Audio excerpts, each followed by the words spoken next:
Peace and love. This is Brandon, and I'm here with my wife, Chelsea. We're in the middle of a retrograde, and the moon and the sun is also in Gemini. You said that you wanted to talk about emotions because of these things. Definitely a powerful things. How much influence do you believe emotions have over your life? They play a significant role in our daily decisions because, whether or not, if you know people are gonna get under your skin, irritate you, you name it, try to get you emotional, really. So, I think that emotional intelligence and what emotional intelligence really is, there are many components to what emotional intelligence is. I mean, right? Because someone could be upset and it's like, obviously they can, they're aware that they upset, but what are they doing when they get upset? How are they reacting? It just goes into a plethora of things. What do you think it takes to be emotionally educated? Time, knowledge, it being modeled, it being shown to you. Definitely have to be shown what it is in order to understand.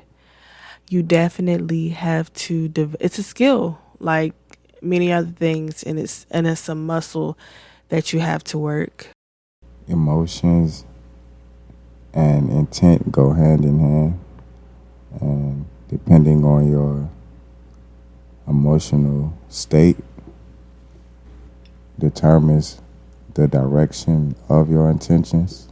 How you feel when you wake up, or the amount of energy you put into something, how motivated you feel to pursue, and the ability to create something from start to finish depends on your emotions. And definitely, because you see a lot of the people that suffer with depression, they don't have a lot of motivation to do things. So, people that are, can find the joys in life or are able to express gratitude easier, really because their mind is more open, because they have the freedom in their mind to hold space for joy and the willingness to do what it is that they want to do or what they feel they need to do. So that leads me to thinking, does negativity hold more weight than positivity? Or better stated, does thinking of the better outcomes, is that, does that weigh more or less than thinking of what could go wrong? I'm glad you said that, and I'm glad you used the word gratitude, because I believe the realization of being grateful opens the door for more things to be grateful for. But when it comes to negativity and positivity and which one holds more weight, I believe intention is intention, and they will equally kind of attract the same energy. It just depends on like what frequency you're on. This isn't anyone's perspective but mine, but I personally feel like if you wake up and you start having a bad day, or you start thinking low vibrational thoughts, or anything that's more on the negative side, you're more likely to attract negative things throughout the day. And if you wake up more in a positive mood, you're happy about whatever's going on, it will be happier experiences like throughout that day. Absolutely. And I tell you that I disagree with that, and me and him disagree about a lot of things. And I mean, would we have this podcast, or how successful would this podcast be if we hadn't had opposite, honestly, worldviews on a lot of different things? It's important to note here that we come from some similarities, but a lot of differences as well. And I don't agree with that. I feel like, and because I've lived it, as this podcast goes on, you guys will see that my approach is oftentimes from my experience and my perspective and what has concluded to be. I feel as though you could wake up and not have the best day and get yourself together and have a wonderful day for the rest of the day. I don't feel as though it always has to be intentional when you wake up, because, a person like me who has nightmares, I've had to, wake up and turn my day around. I've, had a nightmare, had to wake up for school the next day and be a class clown or something. So, had fun, joked with my friends, laughed, danced, did stuff I wasn't supposed to do, had fun. But, and then there are days where I can feel super positive. I'm going to get this, that, and the third. I have my hopes up. I just know that, things are going to go right. And then I come home crying.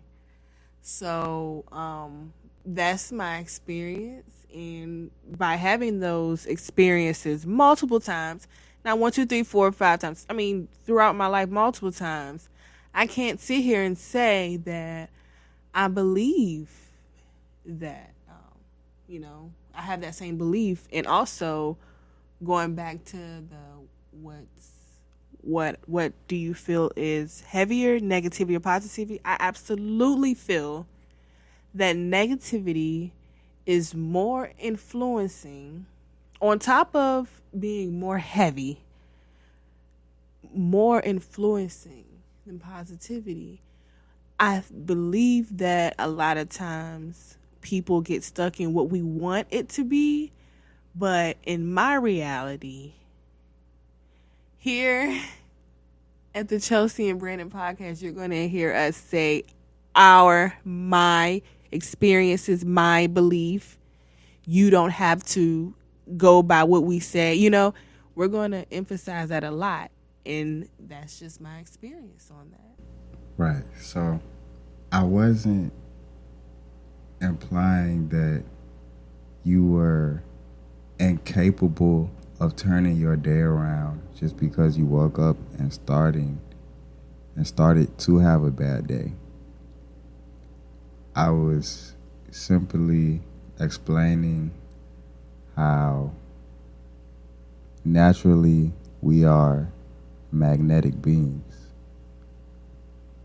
So it's more likely that if you start having a bad day, that because of being more irritable, because you already started your day being irritated about something, so now you have less patience, that these are the type of things that connect to your emotional state and how you react and how you treat your experience throughout the rest of the day.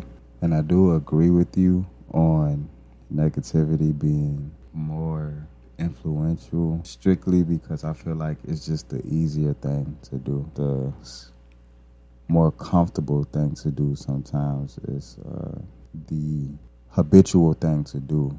It's somewhat addicting. And to an extent, it runs the world that we live in. So, how did this take precedence over, I guess, what's good or what's just? How did it get to being the comfortable thing to do? And we know what I'm wondering what comes to the listener's mind, because I know the first thing that comes to my mind, and I know what it is. Off bad, ding ding ding, childhood trauma.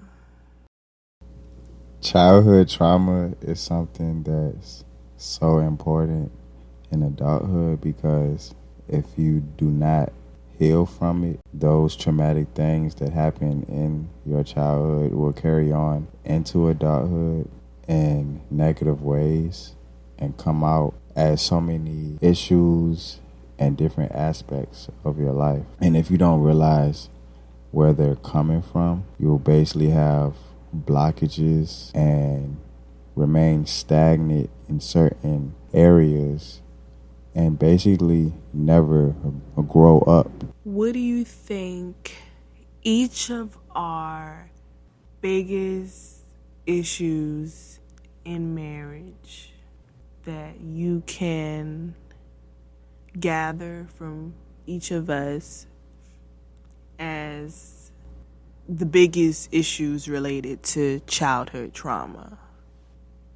Probably not being emotionally educated, not being taught to have that emotional intelligence in the first place,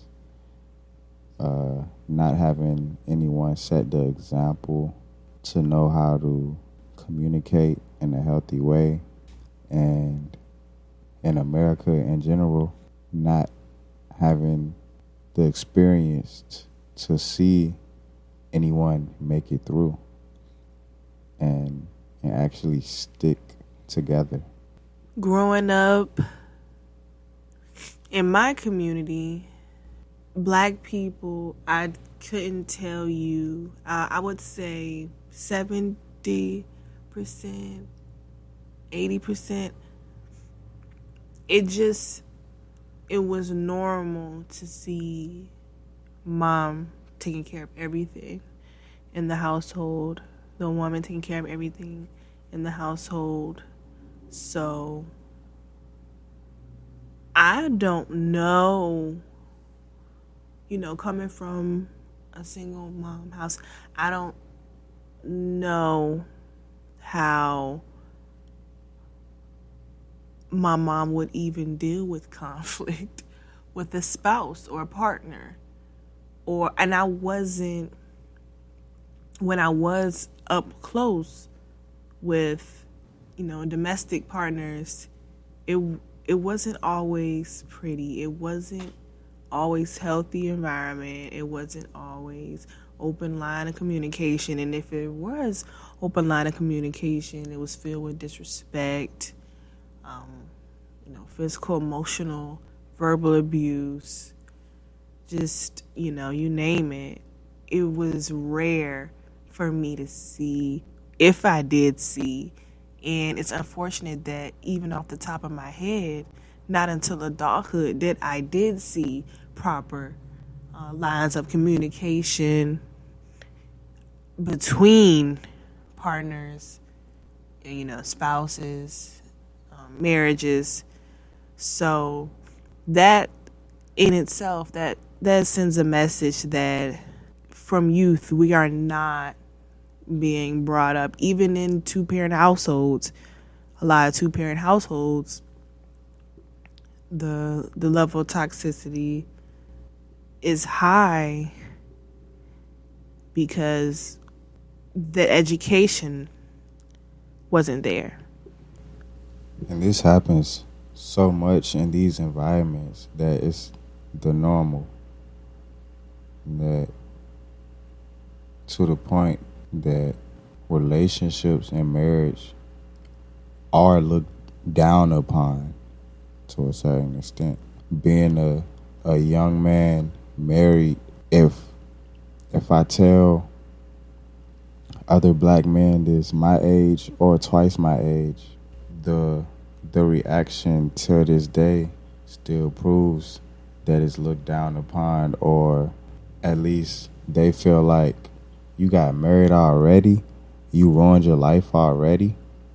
And so the perception of connecting with someone and having a commitment is kind of given the side eye in the black community because of how unsuccessful it has been and the toxicity that has been passed down for generations. I'd like to add that it's not just the black community that looks down on it. Um, I think I've seen all, different types of party kind of look down on it because I want to point out, you mentioned commitment. And when people think of commitment, you just think of it being, with two parties or more. In reality, the commitment starts with yourself.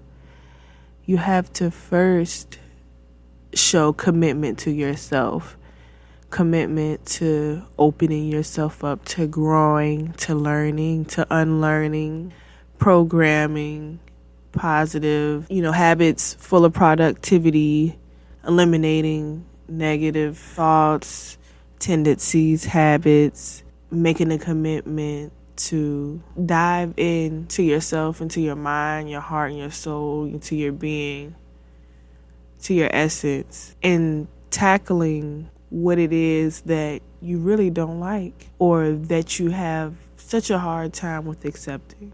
Accepting the things that you don't like, facing your demons, that will lead into our next episode.